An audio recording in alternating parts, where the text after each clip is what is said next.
రావులపాలెంలో political heat ఒక్కసారిగా పెరిగిపోయింది. అంబేద్కర్ విగ్రహం, శ్రీకృష్ణదేవరాయల విగ్రహాల ఏర్పాటు చుట్టూ జరుగుతున్న రాజకీయం ఏపీలో హాట్ టాపిక్ గా మారింది. అసలు వివాదం ఏంటి?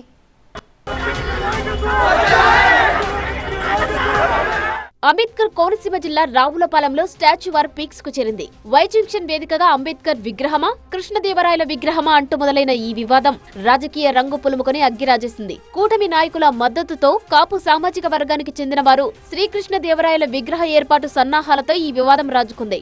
శ్రీకృష్ణదేవరాయల విగ్రహం ఏర్పాటుకు కాపు వర్గం సిద్ధం కావడంతో విషయం తెలుసుకున్న పోలీసులు అక్కడికి చేరుకుని అనుమతి లేదని అడ్డుకున్నారు. జంక్షన్ దగ్గర భారీ పికెటింగ్ ఏర్పాటు చేయడంతో రావులపాలెం పోలీసుల పహారాలోకి వెళ్లిపోయింది. ఈ ఉత్కంఠభరిత సన్నివేశంలో కొత్తపేట మాజీ ఎమ్మెల్యే చిర్ల జగ్గిరెడ్డి ఎంట్రీ ఇవ్వడంతో సీన్ పూర్తిగా మారిపోయింది. రావులపాలెంలో వై జంక్షన్ లో శ్రీకృష్ణదేవరాయల విగ్రహ ఏర్పాటును వ్యతిరేకిస్తూ తన అనుచరులతో కలిసి నిరసనకు దిగారు జగ్గిరెడ్డి. అదే స్థలంలో ఆయన అంబేద్కర్ చిత్రపటాన్ని ఉంచేందుకు ప్రయత్నించడంతో వాతావరణం వేడెక్కింది. ఇరు వర్గాల మధ్య పంతాలు పెరిగి వాగ్వాదం జరిగింది. పరిస్థితి ఉద్రిక్తంగా మారడంతో పోలీసులు జగ్గిరెడ్డిని అదుపులోకి తీసుకుని పోలీస్ స్టేషన్ కు తరలించారు.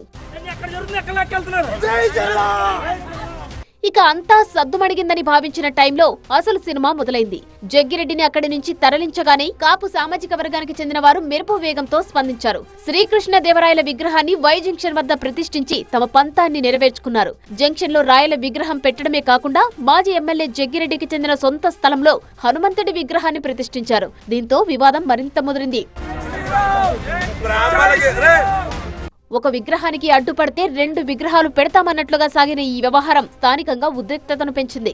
ఒకవైపు జై భీమ్ నినాదాలు, మరోవైపు జై రాయల నినాదాలతో రావులపాలెం దద్దరిల్లిపోయింది. మరి ఈ స్టాచ్యూ వారు ఇప్పుడు ఏ మలుపు తిరుగుతుందోనన్న ఉత్కంఠ రేపుతోంది.